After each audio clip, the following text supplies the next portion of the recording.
So hello students, welcome back to the channel again. And ये video part second video है application of derivative का। इस video में हम लोग कवर करेंगे दो एप्लीकेशंस, लास्ट की दो, जिसमें हम लोग टेंजेंट एंड नॉर्मल पढ़ेंगे एंड लास्ट में हम लोग पढ़ेंगे मैक्सिमा एंड मिनिमा। इसके पहले के दो एप्लीकेशंस हम लोग पार्ट वन में कवर कर चुके हैं, आप लोग पार्ट वन देख सकते हैं अच्छी तरीके से समझने के लिए। स्टार्ट करते हैं हम लोग टेंजेंट एंड नॉर्मल से। टेंजेंट एंड नॉर्मल हमारे पास है तो दो टॉपिक, इसमें दो ही नाम आ रहे हैं, लेकिन अगेन इसमें हमारे पास चार चीजें आती है। चार चीजें कौन कौन सी? पहला हमारे पास आता है इक्वेशन ऑफ टेंजेंट। फिर आता है हमारे पास, या हम लोग स्लोप मान लेते हैं, पहले स्लोप ऑफ टेंजेंट मान लेते हैं, एंड स्लोप ऑफ नॉर्मल। ये दो चीज होगी। एक होता है हमारे पास equation of tangent and equation of normal, tangent and equation of normal. अब ये चार चीजें हैं हमारे पास, एक एक करके देखते हैं। स्लोप ऑफ टेंजेंट क्या होता है, उससे पहले टेंजेंट एंड नॉर्मल क्या होता है। टेंजेंट क्या होता है? अगर मैं एक सर्कल की बात करूं तो एक सर्कल अगर उसका कोई रेडियस है एंड सर्कल के किसी एंड से एक लाइन ड्रॉ करती जाए जो कि रेडियस से परपेंडिकुलर हो, तो ये चीज क्या होती है? ये होती है टेंजेंट। अब ये तो बेसिक है, ये तो आप लोग जानते होंगे। नॉर्मल क्या होता है? नॉर्मल को समझने के लिए हम सर्कल की जगह एक आर्क लेते हैं कुछ इस तरीके की, जहां पे इससे टच करती हुई लाइन ये मान लेते हैं टेंजेंट है। तो नॉर्मल क्या होगी? नॉर्मल होती है टेंजेंट से भी परपेंडिकुलर लाइन। टेंजेंट से भी परपेंडिकुलर लाइन, ये लाइन जो है 90 डिग्री जो एंगल बना रही टेंजेंट से, इसी को हम लोग कहते हैं क्या? नॉर्मल कहते हैं। क्या कहते हैं? नॉर्मल कहते हैं। अगर सर्कल की बात करें तो जो रेडियस होता है वही हमारे पास नॉर्मल होता है। यहां तक क्लियर है? Tangent and normal I hope आप समझ चुके होंगे। अब आते हैं हम लोग किस पे? स्लोप पे, कि टेंजेंट का स्लोप क्या होता है, नॉर्मल का स्लोप क्या होता है। टेंजेंट का स्लोप होता है डी बाई डी एक्स से निकालेंगे अगर, तो जैसे हम लोग कोई फंक्शन मान ले y equals to f x मान ले, हमसे ये एक इक्वेशन है किसी भी आर्क की या किसी भी लाइन की जो कि एक्स वाई एक्सिस में एग्जिस्ट करती है, और हमें स्लोप ऑफ टेंजेंट निकालना है, तो वो होगा, इसका डिफरेंशिएट कर देंगे डायरेक्टली, तो d y by d x, या कह सकते हैं एफ डैश एक्स। ये क्या हो गया? ये हो गया टेंजेंट का स्लोप हो गया। अब अगर नॉर्मल की बात करूं तो नॉर्मल से पहले हम इक्वेशन निकाल लेते हैं टेंजेंट की, और फिर हम नॉर्मल की बात करेंगे। अब क्योंकि हमारे पास टेंजेंट एंड नॉर्मल क्या होता है? परपेंडिकुलर होता है। तो याद करो, आप लोगों ने एक चीज पढ़ी होगी कि अगर दो परपेंडिकुलर लाइंस हैं तो उनका स्लोप m1 एंड दूसरी परपेंडिकुलर लाइन का स्लोप m2 कितना होना चाहिए? इक्वल -1 होना चाहिए। जहां पे पहली लाइन का स्लोप अगर निकाले तो दूसरी लाइन का -1/m2 होना चाहिए। ये आप लोगों ने पहले ही पढ़ रखा है। यही कंसेप्ट यहाँ पे यूज होता है कि अगर हम टेंजेंट का एफ डैश एक्स निकाल रहे हैं तो नॉर्मल का क्या होगा? -1/f dash x. अब यहाँ पे m2 की जगह -1 f डैश एक्स रख दिया, सिंपल हमारे पास आ गया इक्वेशन ऑफ, सॉरी यहाँ पे गलत हो गया, ये निकलता है हमारे पास -1/, हमारे पास निकलता है नॉर्मल की स्लोप, तो -1/f डैश एक्स। हम आगे बढ़ते हैं इक्वेशन ऑफ टेंजेंट पे। अब दो स्लोप तो हमने देख लिए, इक्वेशन कैसे निकालते हैं? इक्वेशन ऑफ लाइन आप लोगों ने याद करो पढ़ी होगी। कौन सी इक्वेशन आपने पढ़ी थी? कि y minus y naught equals to m into x minus x naught, जहां पे y एंड x क्या है? इक्वेशन पॉइंट्स है जो उस लाइन पे लाई करते हैं, and x note y note भी उस पॉइंट है जो इक्वेशन पे लाई करते हैं, लेकिन उससे सेटिस्फाई भी करते हैं। एंड m क्या है? m हमारे पास उस लाइन का स्लोप होता है। तो यही चीज यहाँ पे यूज करके इक्वेशन ऑफ टेंजेंट निकालेंगे। y माइनस वाई नोट, जहां पे m है वहां पे रख देंगे f डैश एक्स इंटू में x माइनस एक्स नोट। अगर हम नॉर्मल की बात करें तो नॉर्मल की भी सेम तरीके से y minus y naught equals to -1/f dash x, जहां पे नॉर्मल का स्लोप है ये, इंटू में x माइनस एक्स नोट। इतना सिंपल था हमारा इक्वेशन एंड टेंजेंट। तो अगर मैं यहाँ पे एक और चीज की बात करूं तो हम अगर डिफरेंशिएट करेंगे और हम इक्वेशन पे भी पुट करने वाले हैं, तो वहां पे x की जगह एक्स नोट आ जाएगा, यहाँ पे भी x की जगह एक्स नोट आ जाएगा। तो इतना सिंपल था। और एक चीज हमारे पास केसेस अगर में बनते हैं, हमारे पास एक बनता है केस 1, एक बनता है केस 2। ये कौन से केसेस हैं? पहले केस में अगर स्लोप, या कह सकते हैं स्लोप मान लेते हैं, स्लोप ऑफ टेंजेंट अगर आ रहा है कितना 0। अब क्योंकि स्लोप होता है एक लाइन का, स्लोप होता है एक लाइन का और वो 0 होता है। स्लोप को हम लोग एक और तरीके से डिनोट करते हैं टेन थीटा से। मतलब टेन थीटा कितना आ रहा है 0 आ रहा है, तो थीटा भी कितना आ गया 0। थीटा कौन सा एंगल होता है, किसी भी लाइन से एक्स एक्सिस से बनने वाला एंगल थीटा होता है। थीटा हो गया 0, मतलब वो लाइन पैरेलल होगी एक्स एक्सिस के, किसके होगी, पैरेलल टू एक्स एक्सिस। अगर हम उसकी इक्वेशन बनाना चाहें तो उसकी इक्वेशन बनेगी क्या, y equals to y naught, ये इसकी इक्वेशन बन गई। केस 2 में अगर हम बात करें क्या, कि स्लोप ऑफ टेंजेंट अगर π/2 मान ले, 90 स्लोप ऑफ टेंजेंट मान ले, तो tan 90 होता है कितना, इनफाइनाइट। मतलब जो लाइन है वो पैरेलल है y एक्सिस की, जहां पे उसका स्लोप हो रहा है इनफाइनाइट हो रहा है, तो मतलब लाइन है parallel to y axis. And हमारे पास इक्वेशन क्या होगी, x equals to x naught. तो ये तो खैर एक्स्ट्रा चीजें, ये सब आपको सिर्फ याद करना है, लेकिन क्वेश्चन में यूज आएगी सिर्फ ये 4 चीजें। आप लोगों को ये सिर्फ 4 चीजें ही याद करके चलनी है। ये दोनों तो मैंने केसेस करके बनाए थे। हम लोग अब बढ़ते हैं क्वेश्चंस पे, जिससे आपके कंसेप्ट एकदम क्लियर हो जाए। अब अगेन बढ़ते हैं हम लोग क्वेश्चंस पे। हमारे पास अगेन 2 क्वेश्चंस है और दोनों क्वेश्चन इंपॉर्टेंट है, आप लोग ध्यान से देखना क्वेश्चंस। पहला क्वेश्चन क्या है, हमें स्लोप ऑफ नॉर्मल निकालना है, जिसमें हमारे पास कर्व दे रखा है ये और एक पॉइंट दे रखा है x इक्वल्स टू 4 पे एक स्लोप ऑफ नॉर्मल निकालना है। अब स्लोप ऑफ नॉर्मल का फॉर्मूला क्या होता है, हमने पीछे ही पढ़ा था। स्लोप ऑफ नॉर्मल जो होता है वो होता है -1 स्लोप ऑफ टेंजेंट होता है, स्लोप ऑफ टेंजेंट, यही फॉर्मूला होता है। इसके पहले हमें स्लोप ऑफ टेंजेंट निकालना पड़ेगा, जब ही हम स्लोप ऑफ नॉर्मल निकाल पाएंगे। मतलब स्लोप ऑफ टेंजेंट क्या होगा, स्लोप ऑफ टेंजेंट क्या होगा, D by d x, simple. तो डी वाई कितना था 3x स्क्वायर माइनस 4x, इसका हमें डिफरेंशिएट करना है। तो कितना आएगा हमारे पास 3x स्क्वायर, जहां पे 3 आ जाएगा same to same, x square का डिफरेंशिएट करेंगे तो आएगा 2x माइनस 4 इंटू एक्स का डिफरेंशिएट करेंगे तो आएगा 1, कितना आ गया 6x माइनस 4। ये आ गया डिफरेंशिएट करने के बाद। अब स्लोप ऑफ टेंजेंट है ये, और अगर मैं कहूं स्लोप ऑफ टेंजेंट अभी ही निकाल लेते हैं एट पॉइंट 4 पे, तो dy by d x x equals to 4 कितना आएगा 6 इंटू 4 माइनस में हमारे पास आएगा 4।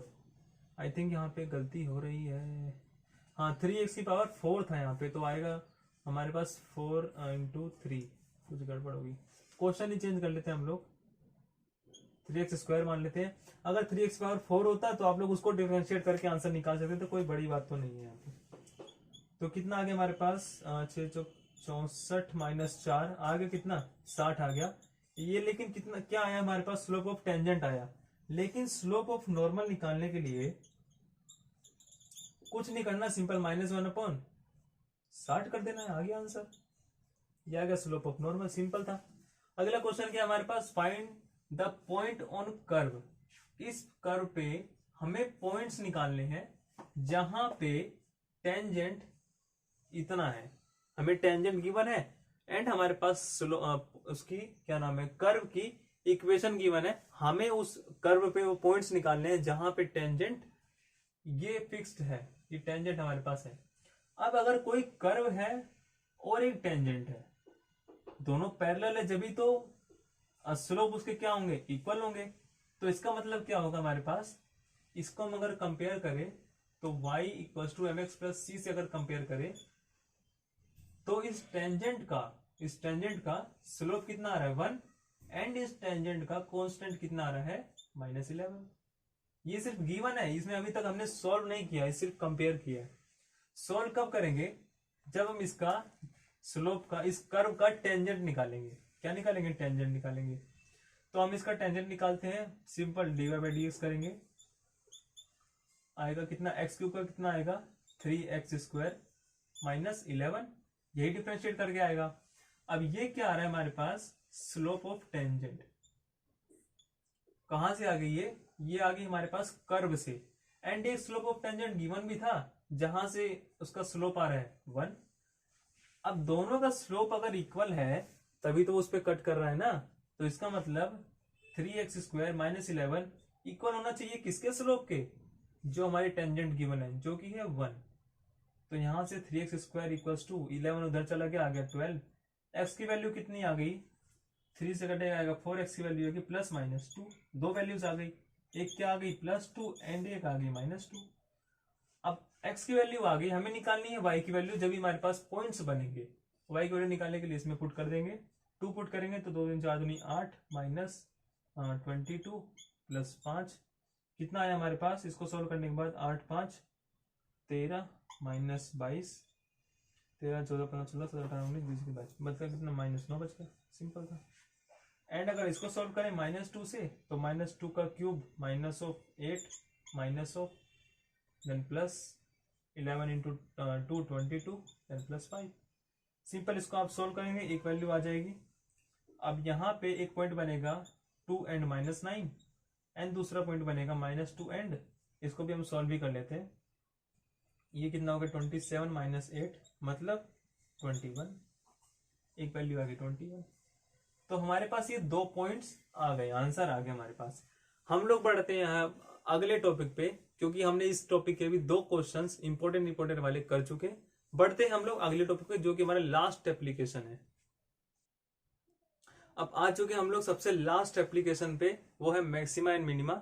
इसको आप लोग छोटा मत समझने, एप्लीकेशन बहुत बड़ा है, ये थोड़ा सा लेंथी भी है, ध्यान से समझते हुए चलना। तो मैक्सिमा एंड मिनिमा, अगेन इसमें हमारे पास 4 चीजें आती हैं। एक तो हमारे पास आता है लोकल मैक्सिमा या मिनिमा, एक तो ये हो गया लोकल मैक्सिमा मिनिमा। दूसरा हमारे पास हो गया एब्सोल्यूट मैक्सिमा मिनिमा। कौन सा हो गया, एब्सोल्यूट मैक्सिमा या मिनिमा। अब मैंने तो इसमें 2 पॉइंट्स पे लिख दिया, लेकिन ये लोकल मैक्सिमा लोकल मिनिमा अलग है and absolute maxima absolute minima अलग है। इसका मीनिंग क्या होता है, अभी लोकल और एब्सोल्यूट में फर्क क्या है। लोकल जैसे आप लोग को नाम से पता लग रहा होगा कि लोकल, जैसे लोकल मार्केट होता है, एक लोकल मार्केट होता है जो अपने आसपास होता है। तो लोकल मिनिमम मतलब लोकल मैक्सिमम का मतलब जो आसपास मैक्सिमम है या जो आसपास में मिनिमम है। एक ग्राफ से अगर मैं समझाऊं कि जैसे एक ग्राफ हमारे पास किसी फंक्शन का ग्राफ कुछ इस तरीके से है, कुछ इस तरीके से है, ये एक फंक्शन का ग्राफ है। इसमें अगर आप लोग नोट करोगे कि एक मैक्सिमा यहाँ है, एक मैक्सिमा यहाँ है, एक मैक्सिमा यहाँ है, एक मैक्सिमा यहाँ है। और अगर मिनिमा देखोगे तो मिनिमा, एक मिनिमा इधर है एंड एक मिनिमा इधर है। ये 2 मिनिमम हो गए एंड 2 मैक्सिमम हो गए। क्या ये दोनों पॉइंट मैक्सिमम मिनिमम है? हाँ, ये भी हो सकते हैं। ये इसको हम लोग मान सकते हैं मिनिमम, इसको मान सकते हैं मैक्सिमम। अब ये 3 maximum point and 3 minimum point, इनमें फर्क क्या है? अगर मैं अच्छी तरीके से बताऊं कि ये दोनों जो मैक्सिमा बीच वाले हैं, ये है लोकल मैक्सिमा या लोकल मिनिमा, लोकल मैक्सिमा है। और ये दोनों बीच वाले हैं, ये भी लोकल मिनिमा है। एंड अगर मैं बात करूं ये जो ऊपर वाले एंड जो नीचे वाले हैं, ये है absolute maxima and absolute minima. तो अभी तक तो बहुत बच्चों को समझ में आ गया होगा, लेकिन कुछ को फिर भी नहीं आया होगा, उनको मैं समझाता हूं कि जो आसपास में मैक्सिमम है, अगर हम इतनी रेंज में बात करें तो इतनी रेंज में सिर्फ ये मैक्सिमम है, इसलिए ये है लोकल मैक्सिमम। अगर इतनी रेंज में देखें तो इतनी रेंज में ये वाला मैक्सिमम है, इसलिए ये भी है लोकल मैक्सिमम। अगर इतनी रेंज में देखें तो ये भी मिनिमम है, इसलिए लोकल, एंड सेम इसके साथ भी ये भी लोकल मिनिमम। अगर हम ओवरऑल चार्ट को देखें, कि ओवरऑल ग्राफ को देखें या कर्व को देखें, तो सबसे ज्यादा मैक्सिमम जो टॉप पे है वो है एब्सोल्यूट मैक्सिमम, एंड जो सबसे ज्यादा बॉटम पे है वो है एब्सोल्यूट मिनिमम। आई होप आपको क्लियर होगा कि लोकल मैक्सिमम या local minimum, absolute maximum and absolute minimum में फर्क क्या होता है। लोकल होता है जो आसपास में मैक्सिमम है, एंड जो एब्सोल्यूट होता है वो होता है जो सबसे ज्यादा टॉप पे है, चाहे वो बीच में पड़े ग्राफ में, चाहे वो ग्राफ के स्टार्टिंग में पड़े, लेकिन सबसे टॉप पे है तब वो एब्सोल्यूट मैक्सिमम या मिनिमम है। यहां तक क्लियर है आप लोग को? अब अगर मैं मैथमेटिकली बात करूं, कैसे बात करूं मैथमेटिकली, ये सब तो हमने ग्राफिकली देख लिया। मैथमेटिकली अगर हम सी पॉइंट लेट कर लें, लेट पॉइंट सी, क्योंकि मैक्सिमम या मिनिमम एक पॉइंट पे तो निकालेंगे। अगर सी पॉइंट पे बात करें तो एफ डैश सी होना चाहिए लेस देन एफ एक्स होना चाहिए। यहाँ पे एफ डैश नहीं होगा, यहाँ पे सिर्फ एफ सी होगा। कि अगर हम फंक्शन में सी वैल्यू पुट करें तो वो लेस देन होना चाहिए एफ एक्स के, तब वो पॉइंट क्या है, मिनिमम, लोकल मिनिमम पॉइंट है। और अगर हम बात करें कि एफ सी ग्रेटर देन आ रहा है एफ एक्स के, तो वो क्या है, मैक्सिमम पॉइंट है। यहां तक क्लियर है? मतलब क्या हुआ, अगर इस पॉइंट पे, इस आसपास में वो वैल्यू मैक्सिमम आ रही है उस पॉइंट पे, तो वो मैक्सिमम पॉइंट है। अगर वो मिनिमम आ रही है तो वो मिनिमम पॉइंट है। ये एक तरीके से मैथमेटिकली हम लोग लिख सकते हैं इसको। अब एक पॉइंट आता है कि local maxima and absolute maxima को डिनोट कैसे करते हैं। कुछ लोग को ये भी डाउट होगा कि अगर लोकल मैक्सिमा या मिनिमा है, इसको हम लोग डिनोट करते हैं क्लोज्ड एरो से, मतलब क्लोज ब्रैकेट से, सॉरी। और एब्सोल्यूट को हम लोग डिनोट करते हैं स्क्वायर ब्रैकेट से। किससे? स्क्वायर ब्रैकेट से, एंड ये क्लोज ब्रैकेट से, ए एंड बी। इसका मतलब क्या हुआ कि एंड पॉइंट्स इंक्लूडेड है अगर वो एब्सोल्यूट है, अगर वो लोकल है तो एंड पॉइंट इंक्लूडेड नहीं है, मतलब हम लोग आस पास ही देख रहे हैं। यहाँ पे एक पॉइंट आता है कि अगर कोई फंक्शन f है और उस फंक्शन में हमारे पास एक इंटरवल में वो गिवन है कि ये फंक्शन इस इंटरवल के बीच में मैक्सिमम या मिनिमम बताओ। मतलब एक फंक्शन हम लोग मान लेते हैं जैसे एक्स मोड। हमसे अगर ये बोला जाए कि इस एक्स मोड के फंक्शन में एक इंटरवल दिया जाए कि मान लेते हैं 1 से -1 के बीच में, इतने के बीच में मैक्सिमम बताओ एंड मिनिमम बताओ, तो हम कर सकते हैं। लेकिन अगर नहीं गिवन है तो हमारे साथ प्रॉब्लम हो जाती है। कैसे? इसी एग्जांपल से देखिए, अगर तो एक्स मोड का ग्राफ बनता है कुछ इस तरीके से। ग्राफ से साफ साफ देखोगे तो मिनिमम वैल्यू कितनी है ग्राफ की, 0 है, एंड मैक्सिमम वैल्यू कितनी है, मैक्सिमम तो भाई पता नहीं। मैक्सिमम क्या है, पता नहीं, मैक्सिमम पता नहीं। तो इसलिए मैं कहना चाह रहा हूं कि अगर यही फंक्शन एक्स मोड गिवन है, इसके साथ में इंटरवल गिवन है, -1 से 2 मान लो गिवन है, और फिर हमसे पूछा जाए मैक्सिमम और मिनिमम बताओ, तब हम डेफिनेटली निकाल सकते हैं। तो ये ग्राफ बन गया कुछ इस तरीके से, एंड 2 चला गया कुछ इधर। हमसे पूछा जाए मैक्सिमम वैल्यू, मैक्सिमम कितनी है, मैक्सिमम आ रही है 2 पे, मिनिमम कितनी है, मिनिमम 0। तो इनसे मैं यही प्रूव करना चाह रहा था कि अगर कोई फंक्शन के साथ हमारे पास इंटरवल गिवन है, तभी हम लोग उसका मैक्सिमम एंड मिनिमम पॉइंट बता सकते हैं। अगर नहीं गिवन है तो हमारे लिए प्रॉब्लम आ जाती है, जैसे हमारे साथ इसमें प्रॉब्लम आई थी। तो अब हम लोग बढ़ते हैं अगले टॉपिक पे। अब इसी मैक्सिमम मिनिमम में एक और टॉपिक आता है, मोनोटोनिक फंक्शन। मोनोटोनिक फंक्शन क्या होता है? अगर हम नाम से ही देखें तो इसी में इसका मीनिंग छुपा हुआ है। मोनो का मतलब होता है क्या, सिंगल या एक। मोनो मतलब एक हो गया। टोनिक मतलब क्या हो गया, टोन। मतलब अगर कोई चीज एक ही टोन में है या एक ही साइड जा रही है, वो होती है मोनोटोनिक फंक्शन। जैसे एक फंक्शन हो गया कुछ इस तरीके से। ये फंक्शन कौन सा है, मोनोटोनिक फंक्शन, क्योंकि हमें साफ साफ दिख रहा है ये एक ही डायरेक्शन में जा रहा है, इसलिए मोनोटोनिक फंक्शन हो गया। इसी का ऑपोजिट अगर डिक्रीजिंग हो तो ये भी एक मोनोटोनिक फंक्शन है। मोनोटोनिक फंक्शन की खासियत क्या होती है कि इसके जो मैक्सिमा एंड मिनिमा होते हैं वो होते हैं at end points, at end points. अब साफ साफ देख सकते हैं ये एक मिनिमा है, ये एक मैक्सिमा है, ये मैक्सिमा है एंड ये मिनिमा है। मतलब जो मैक्सिमा एंड मिनिमा है मोनोटोनिक फंक्शंस के, वो कहाँ होते हैं, वो होते हैं एकदम एंड पॉइंट्स पे। इसी से रिलेटेड थ्योरम आती है, at local maxima and minima f dash c 0 होता है। मतलब कोई मैक्सिमा, लोकल मैक्सिमा, ध्यान रखना, लोकल मैक्सिमा मतलब आसपास में अगर वो मैक्सिमा है, अगर लोकल मैक्सिमा या लोकल मिनिमा एक है पॉइंट पे, उस पॉइंट पे उसका डिफरेंशिएशन करके फंक्शन का और सी वैल्यू को पुट करें किसी पॉइंट पे, वो होता है एफ डैश सी 0 होता है। लेकिन इसका इनवर्स ट्रू नहीं होता है। ये बहुत ध्यान रखने वाली चीज है। जैसे अगर मैं एक ग्राफ बनाऊं इसका, ये किसका ग्राफ है, ये है एक्स क्यूब का ग्राफ। अगर इस ग्राफ में मैं देखूं इस पॉइंट पे, इस पॉइंट पे एफ एक्स कितना है, 0 है। अगर एफ डैश एक्स निकालूं तो भी आएगा 0, मतलब एफ डैश एक्स 0 है। अगर एफ डैश एक्स 0 है तो फॉर्मूले के हिसाब से हमारे पास क्या होना चाहिए, ये लोकल मैक्सिमा या लोकल मिनिमा होना चाहिए। लेकिन भाई साफ साफ दिख रहा है ये तो पॉइंट बीच में आ रहा है, ना ये लोकल मैक्सिमा है एंड ये ना ये लोकल मिनिमा है।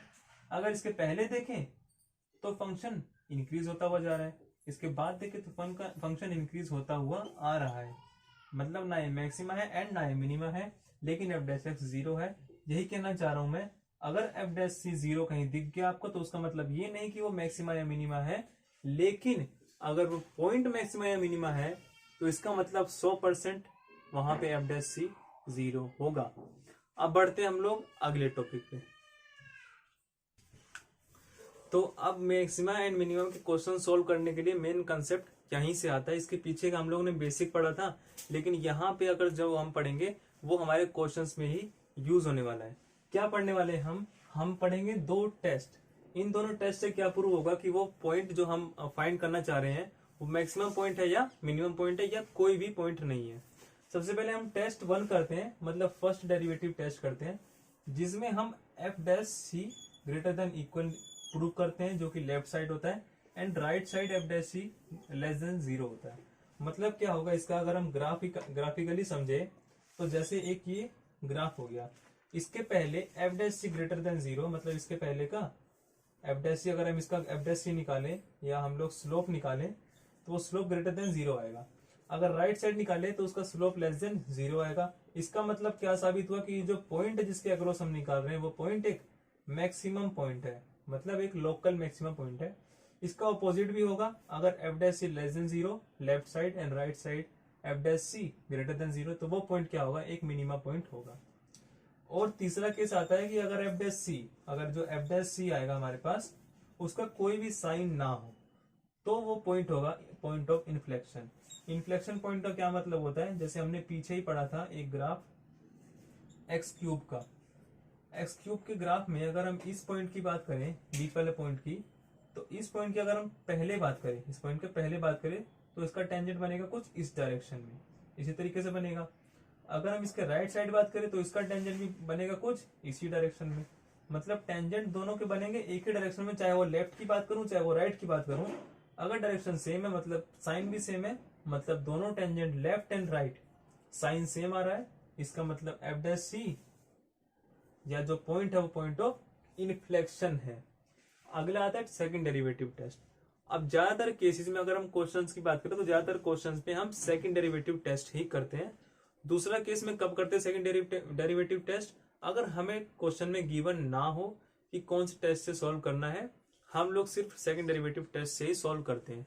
कहीं स्पेसिफिकली गिवन हो कि फर्स्ट डेरिवेटिव से करो तो ही हमें करना होता है, वरना हम सेकंड डेरिवेटिव से ही सॉल्व करते हैं, जिसमें कुछ नहीं करना होता, सिंपल एफ डैश सी जीरो करना होता है and F double dash C अगर लेस देन जीरो आ रहा है तो वो पॉइंट ऑफ मैक्सिमा है, अगर ग्रेटर देन जीरो आ रहा है तो वो पॉइंट ऑफ मिनिमा है।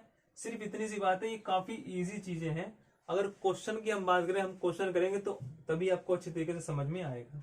हम क्या करते हैं, f dash c equal to zero करते हैं, अगर एफ डबल डैश सी मतलब डबल डेरिवेटिव करने के बाद लेस देन जीरो आ रहा है तो वो पॉइंट ऑफ मैक्सिमा है, अगर ग्रेटर आ रहा है तो वो पॉइंट ऑफ मिनिमा है। और अगर दोनों ही जीरो आ गए, ये एक्सेप्शन केस होता है, अगर दोनों ही जीरो आ गए तो टेस्ट हमारा हो जाता है फेल, तो हमें बैक आना पड़ता है फर्स्ट डेरिवेटिव टेस्ट पे एंड उसी से ही आंसर निकालना पड़ता है। ये सब चीजें तो थ्योरी हो गई, हम क्वेश्चन से करते हैं जब भी हमें अच्छे तरीके से समझ में आएगा। उससे पहले ये काफी इंपॉर्टेंट चीज है, आप लोग इसका स्क्रीनशॉट ले लेना। तो हमारे पास लोकल मैक्सिमा एंड मिनिमा के दो क्वेश्चंस है, अगेन दो क्वेश्चंस है, एक क्वेश्चन काफी इजी एंड एक क्वेश्चन थोड़ा सा कॉम्प्लिकेटेड है। पहला क्वेश्चन क्या है, हमें एफ एक्स दे रखा है, इसका हमें लोकल मैक्सिमा लोकल मिनिमा सब कुछ निकालना है इसी एफ एक्स का। सबसे पहले स्टेप क्या होता है, स्टेप से पहले मैंने पीछे बताया था, अगर हमारे पास क्वेश्चन में गिवन ना हो कि फर्स्ट डेरिवेटिव से ही करो तो हम सेकंड डेरिवेटिव से ही करते हैं, क्योंकि वो आसान होता है। आसान कैसे होता है, सिंपल आपको एफ एक्स दिख रहा है, क्या निकालना है, एफ डैश एक्स निकालना है। एफ डैश एक्स निकालोगे कितना आएगा, एक्स क्यूब का आएगा 3x स्क्वायर एंड 3x का आएगा 3, एफ डैश एक्स आ गया। अब एफ डैश एक्स को आपको जीरो के इक्वल रखना है, ये ध्यान से देखना स्टेप्स। एफ डैश एक्स को याद किसके इक्वल कर दिया, जीरो के, तो 3x स्क्वायर माइनस 3 इक्वल हो गया जीरो के। एक्स की वैल्यू दो आ गई, एक +1 एक -1, एक्स की वैल्यू आ गई। अब क्या करना है, एफ डैश एक्स का दोबारा से डेरिवेटिव करना है, इसी स्टेप से करना है, ध्यान से देखना आप लोग। एफ डबल डैश एक्स करेंगे तो इसका दोबारा से डेरिवेटिव करेंगे, कितना आएगा 6x आएगा। अब क्योंकि एफ डबल डैश सी लिखा था वहां पे, याद रखना, एफ डबल डैश सी, सी में दो वैल्यूज है +1 एंड -1। पहले हम 1 करेंगे तो आएगा आंसर 6, फिर हम करेंगे किससे, -1 से, आंसर कितना आएगा -6। अब प्लस आ रहा है मतलब ग्रेटर देन 0 आ रहा है, अगर ग्रेटर देन 0 है तो वो क्या, कौन सा पॉइंट है, लोकल मिनिमा पॉइंट है। अगर लेस देन 0 है तो कौन सा पॉइंट है, लोकल मैक्सिमा पॉइंट है। अब पॉइंट तो आ गया कि ये जो +1 मतलब मैक्सिमम लोकल मैक्सिमा पॉइंट जो है, लोकल मैक्सिमा पॉइंट हमारे पास कौन सा है, -1 है। एंड लोकल मिनिमा पॉइंट जो है वो कितना हमारे पास, +1। अगर हम यही वैल्यू भी निकाले, खैर क्वेश्चन में तो गिवन नहीं है कि maximum value of function and minimum value of function, वो कैसे निकालेंगे, मैक्सिमम वैल्यू में मैक्सिमम पॉइंट का वैल्यू पुट कर देंगे, मतलब -1 का क्यूब -3 -1 कितना आएगा, -1 + 3, मतलब आंसर आ गया 2। ये होगी मैक्सिमम वैल्यू। मिनिमम वैल्यू कितनी होगी, 1 पुट करनी है तो 1 - 3 आएगा कितना, -2। मतलब 2 जो है फंक्शन की वो मैक्सिमम वैल्यू है एंड -2 फंक्शन की मिनिमम वैल्यू है। अगर पॉइंट की बात करें तो -1 पॉइंट पे वो मैक्सिमम वैल्यू है एंड +1 पॉइंट पे वो मिनिमम वैल्यू है। तो सिर्फ ये 4 ही चीजें हर क्वेश्चन में पूछेंगे। हर क्वेश्चन में खैर 2 ही पूछते हैं, लेकिन मैंने इसमें 4 बता दिया, इसी से आपका पूरा कंसेप्ट क्लियर हो जाएगा। दूसरा एक और इस टाइप के क्वेश्चन बनते हैं कि प्रूव करो कि ये फंक्शन का मैक्सिमम एंड मिनिमम वैल्यू है ही नहीं। कैसे है नहीं, अब रूल वाइज चलेंगे, स्टेप वाइज चलेंगे। सबसे पहले क्या करना होता है, f' करना होता है। e⁻x का डिफरेंशिएशन क्या होता है, e⁻x। अगला स्टेप क्या होता है, f' को 0 पुट करना। e⁻x को पुट कर दिया 0, x की वैल्यू कितनी आएगी। अब यही क्वेश्चन अटक गया, क्या कोई e की पावर में कोई ऐसी वैल्यू रख सकते हैं जिसका आंसर 0 आ जाए। अगर 1 की पावर 0 भी करें, 100 की पावर 0 भी करें तो भी आंसर 1 ही आता है। मतलब अगर x की वैल्यू 0 हम कर दें तो भी आंसर 1 ही आएगा, लेकिन e⁻x की वैल्यू 0 कभी भी नहीं आ सकती। तो यहीं से साबित होता है कि जो f' है इक्वल 0 कभी हो ही नहीं सकता। इसका मतलब उसका जो मैक्सिमम एंड जो मिनिमम वैल्यू है यह पॉइंट है वो नॉट पॉसिबल है। सिर्फ इतना लिख के आपको क्वेश्चन एंड कर देना है, यहां तक आपका सॉल्व हो जाएगा। हम लोग बढ़ते हैं, अब एक लास्ट टॉपिक हमारे पास बचता है एब्सोल्यूट मैक्सिमा एंड मिनिमा, उस पर बढ़ते हैं। अब आ चुके हम लोग सबसे लास्ट टॉपिक पे मैक्सिमा एंड मिनिमा का, जो आता है हमारा absolute maxima and absolute minima. अब पीछे हमने लोकल मैक्सिमा मिनिमा पढ़ा था जिसमें हमारे पास क्लोज ब्रैकेट होते हैं, एंड इसमें हमारे पास क्लोज ब्रैकेट होते हैं, पिछले में हमारे पास ओपन ब्रैकेट होते हैं। इसमें हमारे पास कौन से ब्रैकेट होते हैं, क्लोज ब्रैकेट, जिसमें एंड पॉइंट्स हमारे पास इंक्लूडेड होते हैं, किसमें, एब्सोल्यूट मैक्सिमा में। मतलब एब्सोल्यूट मैक्सिमा का अगर क्वेश्चन आएगा तो हमें इस तरीके से इंटरवल भी साथ में आएगा। अब इसको सोल्व करने के काफी आसान ट्रिक है, 3 स्टेप हमें फॉलो करने हैं एंड तीनों से आंसर लास्ट में आ जाएगा। पहला स्टेप क्या है कि find all critical points. Critical points का क्या होती है, एक्स की वैल्यू जब f' को 0 कर दिया जाए, मतलब जहां पे जो स्लोप है उस लाइन का या उस कर्व का वो 0 होता है। मतलब f' अगर हम 0 कर दे, वहां से x की जितनी वैल्यूज आएगी वो होती है क्रिटिकल पॉइंट्स। स्टेप 2 क्या है, हमें क्रिटिकल पॉइंट के बाद एंड पॉइंट्स निकालने होते हैं, बल्कि निकालने नहीं, वो गिवन ही होते हैं। जैसे इसके एंड पॉइंट्स -2 एंड 2 है, तो इंटरवल के एक लेफ्ट का पॉइंट एक राइट का पॉइंट हमारे पास एंड पॉइंट्स होते हैं। दूसरा हमें उसे लिख लेना है। हमारे पास 2 टाइप के पॉइंट्स आ गए, क्रिटिकल एंड एक एंड पॉइंट्स आ गए। थर्ड स्टेप में क्या कर देना है, उन पॉइंट्स को f में मतलब फंक्शन में पुट करना है, और जो मैक्सिमम आएगा या जो मिनिमम आएगा सीधा हमें सामने सामने दिख जाएगा। कैसे करना है, हमें हमारे पास एक क्वेश्चन भी है। स्टेप 1 क्या था हमारे पास, फाइंड क्रिटिकल पॉइंट्स। हमें कौन से निकालने होते हैं, क्रिटिकल पॉइंट्स निकालने हैं। क्रिटिकल पॉइंट्स के लिए f' कितना है, x³ का डिफरेंशिएशन करेंगे, आंसर कितना आएगा 3x²। इसको कर देना है 0 के इक्वल। यहां से x की वैल्यू आ गई +-1, एक वैल्यू आ गई +1, एक वैल्यू आ गई -1, एंड ये दोनों कौन से पॉइंट्स है, क्रिटिकल पॉइंट्स है x की वैल्यू के। स्टेप 2 क्या था हमारे पास, स्टेप 2 था कि उसके एंड पॉइंट्स लिखने हैं। एंड पॉइंट्स कौन कौन से हैं, एक -1 है, -2 है एंड एक +2 है। अब तक हमारे पास 4 टाइप्स ऑफ पॉइंट्स हो गए। क्रिटिकल पॉइंट्स में 2 पॉइंट्स आ गए, +1 -1, एंड हमारे पास एंड पॉइंट्स में +2 और -2 दो पॉइंट्स आ गए। थर्ड स्टेप क्या था हमारे पास, फंक्शन में डायरेक्टली पुट कर देना है। तो फंक्शन क्या था, x³ था। अब मतलब पहले निकालेंगे हम f1, फिर निकालेंगे f-1, फिर निकालेंगे f2, फिर निकालेंगे f-2। अब ये चारों फंक्शन की वैल्यू निकालेंगे, जो हमें सामने सामने मैक्सिमम दिखेगा उसे हम मैक्सिमम बता देंगे, और जो मिनिमम दिखेगा उसे हम मिनिमम बता देंगे। लेकिन उससे पहले हमारे पास फंक्शन इंटरवल क्योंकि -2 और 2 के बीच में है, एंड अगर आप लोग देखोगे यहाँ पे 2 की वैल्यू, सॉरी हम लोग आंसर निकाल ही लेते हैं। f1 का क्यूब करेंगे आंसर आएगा 1, f-1 का क्यूब करेंगे आंसर कितना आएगा, -1 का क्यूब -1 आएगा। अगर 2 का क्यूब करेंगे तो आएगा 8, एंड -2 का क्यूब करेंगे तो आएगा कितना, -8। यहाँ साफ साफ दिख रहा है मैक्सिमम वैल्यू है 8 एंड मिनिमम वैल्यू है -8। ये कितनी है, minimum value, absolute minimum value, and ये है एब्सोल्यूट मैक्सिमम वैल्यू। तो हमें सामने सामने दिख गया कि एब्सोल्यूट मैक्सिमम पॉइंट जो है वो किस पे आ रहा है, x=2 पे आ रहा है, एंड एब्सोल्यूट मिनिमम पॉइंट जो है वो किस पे आ रहा है, x=-2 पे आ रहा है। अगर वैल्यू पूछे तो वैल्यू के लिए आपको fx में पुट कर देना है, जो कि हम पहले ही कर चुके हैं। fx की वैल्यू मैक्सिमम आ रही है 8 पे एंड मिनिमम आ रही है -8। तो ऐसे ही आपको एब्सोल्यूट मैक्सिमम एंड मिनिमम के क्वेश्चन करने होते हैं, जो कि सिंपल 3 स्टेप्स में हो जाता है। तो यहाँ पे हमारा सारे टॉपिक्स खत्म होते हैं, हमारा चैप्टर भी साथ के साथ खत्म होता है। हम लोग मिलेंगे अगले चैप्टर में। सो thank you so much for watching the video, and अगर आप लोग को कोई डाउट हो आप लोग कमेंट सेक्शन में पूछ सकते हैं। So thank you so much for watching and bye bye.